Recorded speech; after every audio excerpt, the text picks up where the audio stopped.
kami kelompok 3 akan membahas tentang sistem komunikasi intrapersonal. Komunikasi intrapersonal adalah proses komunikasi yang terjadi pada seseorang dengan dirinya sendiri. Nah, sistem komunikasi intrapersonal adalah susunan cara yang teratur yang tidak dapat dipisahkan antara yang satu dengan yang lainnya, yang terjadi pada seseorang dalam rangka untuk melakukan komunikasi dengan diri pribadinya. Pada sistem komunikasi intrapersonal meliputi 4 komponen, yaitu sensasi, persepsi, memori, dan berpikir. Yang pertama adalah sensasi. Sensasi yaitu kemampuan alat indera kita untuk menangkap suatu objek atau merasakan suatu objek. Seperti yang kita tahu, manusia memiliki 5 panca indera, yaitu indera pendengar, penglihatan, pencium, peraba, dan perasa. Ada korelasi antara stimuli dan sensasi. Stimuli adalah rangsangan atau dorongan yang memunculkan respon. Jadi, keberadaan sensasi itu tidak dapat berdiri dengan sendirinya, karena sensasi dipengaruhi oleh keberadaan stimuli. Contohnya adalah saat kita menyentuh permukaan yang panas, maka kulit kita akan mendeteksi sesuatu yang panas dan mengirimkan sinyal tersebut ke otak yang membantu kita untuk merasakan sensasi panas pada kulit. Selanjutnya yaitu persepsi. Persepsi adalah suatu proses interpretasi terhadap stimulus yang ditangkap melalui panca indera kita. Persepsi merupakan proses menafsirkan informasi yang diterima oleh seseorang, yang berupa stimuli dari luar atau dalam diri sendiri. Persepsi memengaruhi bagaimana seseorang melihat, memandang, dan mengartikan sesuatu, serta berpikir mengenai situasi, objek, atau orang lain. Ada beberapa faktor yang mempengaruhi persepsi, salah satunya yaitu perhatian. Perhatian menurut para ahli adalah suatu proses mental yang terjadi ketika stimulus atau serangkaian rangsangan menjadi menonjol dalam kesadaran kita, sementara rangsangan lainnya berkurang. Artinya, perhatian terjadi ketika kita secara aktif memusatkan perhatian pada informasi atau pengalaman tertentu sambil mengabaikan masukan dari organ indera lainnya. Dalam hal ini, perhatian menjadi filter yang memungkinkan kita memusatkan perhatian pada apa yang kita anggap penting atau relevan, sekaligus mengabaikan atau mengurangi dampak informasi atau rangsangan yang kurang penting. Misalnya, saat seorang sedang membaca buku di ruang berisik, ketika orang tersebut sedang fokus membaca, perhatian mereka mungkin akan terpusat pada kata-kata yang mereka baca. Sementara suara-suara dari luar seperti percakapan orang lain atau suara televisi berkurang dalam kesadarannya. Dalam hal ini, perhatian bertindak sebagai filter yang memungkinkan individu untuk memusatkan perhatian pada bacaan mereka, sambil mengabaikan atau mengurangi dampak dari gangguan-gangguan lainnya. Ini mengilustrasikan bagaimana perhatian memungkinkan kita untuk memproses informasi yang dianggap penting atau relevan, sambil mengabaikan stimulus lain yang kurang penting pada saat yang sama. Faktor-faktor yang mempengaruhi perhatian dapat dibedakan menjadi 2 kategori besar, yaitu faktor eksternal dan faktor internal. Faktor eksternal merupakan rangsangan dari sekitar kita yang secara alami menarik perhatian, seperti suara keras, gerakan cepat, atau warna cerah. Faktor internal adalah kondisi internal keberadaan kita sendiri, seperti kepentingan pribadi, kebutuhan sesuatu, atau kondisi psikologi saat ini. Ketika faktor-faktor ini bersatu, mereka menciptakan dinamika kompleks dalam proses perhatian kita sehari-hari, mempengaruhi apa yang kita perhatikan, berapa lama kita mempertahankan perhatian, dan bagaimana kita merespon lingkungan sekitar. Faktor-faktor fungsional yang menentukan persepsi. Persepsi dipengaruhi oleh faktor fungsional dan faktor struktural. Faktor fungsional berasal dari kebutuhan, pengalaman masa lalu, dan hal-hal yang bersifat personal atau individu, seperti proses belajar, cakrawala dan pengetahuan, latar belakang budaya, pendidikan, dan semua yang berasal dari nilai kepribadian seseorang.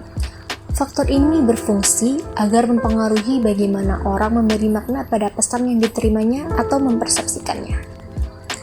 Menurut Robbins dan Chats, persepsi dibentuk oleh 3 faktor, yaitu yang pertama ada perceiver. Perceiver adalah seseorang yang memberikan persepsi, yang dapat berasal dari karakteristik individu seperti kepribadian, sikap, dan kepercayaan umum. Yang kedua ada the object atau the target. Objek atau target yang menjadi sasaran persepsi. Objek atau target adalah stimulus yang dipersepsi, yang dapat berasal dari luar individu atau dalam diri sendiri. Contohnya ketika seseorang memikirkan dirinya sendiri, objek atau target persepsinya bisa mencakup evaluasi diri, pengalaman masa lalu, atau aspirasi masa depan. Kemudian yang ketiga ada the situation. Keadaan pada saat persepsi dilakukan. Situation adalah keadaan yang berpengaruh pada persepsi yang dapat berasal dari faktor eksternal seperti intensitas rangsangan, ukuran, kekontrasan rangsangan, gerakan, ulangan, keakraban, dan sesuatu yang baru. Misalnya pada saat seseorang dihadapkan dengan sesuatu yang baru atau tidak familiar, mereka mungkin mempersepsikan hal tersebut dengan lebih cermat atau mungkin mengalami kebingungan atau ketidakpastian.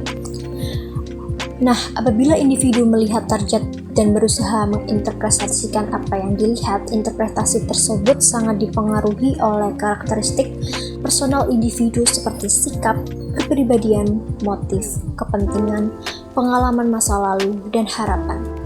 Begitu pula sebaliknya, karakteristik dari target yang diamati juga mempengaruhi apa yang dirasakan oleh individu tersebut. Selain itu, konteks atau situasi juga penting dan menentukan dalam menentukan persepsi. Faktor struktural yang menentukan persepsi. Faktor struktural dalam persepsi adalah hasil dari interaksi kompleks antara stimulus fisik yang hadir di lingkungan dan respon saraf yang dihasilkan oleh sistem saraf individu. Dalam teori Gestalt, menekankan pentingnya melihat persepsi sebagai sebuah keseluruhan, bukan sekadar kumpulan dari bagian-bagiannya. Dalam teori ini menyoroti bahwa ketika kita mempersepsi sesuatu, kita cenderung melihatnya sebagai sebuah pola atau struktur yang utuh.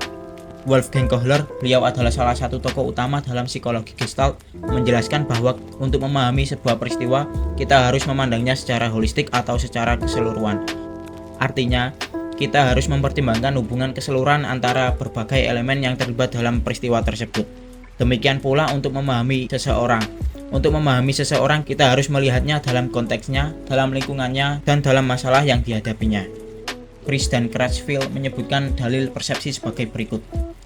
Sifat-sifat perseptual dan kognitif dari substruktur ditentukan pada umumnya oleh sifat-sifat struktur secara keseluruhan. Menurut dalil ini, jika individu dianggap sebagai anggota kelompok, semua sifat individu yang berkaitan dengan sifat kelompok akan dipengaruhi oleh keanggotaan kelompoknya dengan efek yang berupa asimilasi atau kontras. Misalkan contohnya kita memiliki dua rekan kerja, Cindy dan Dian, yang bekerja di bidang akuntansi.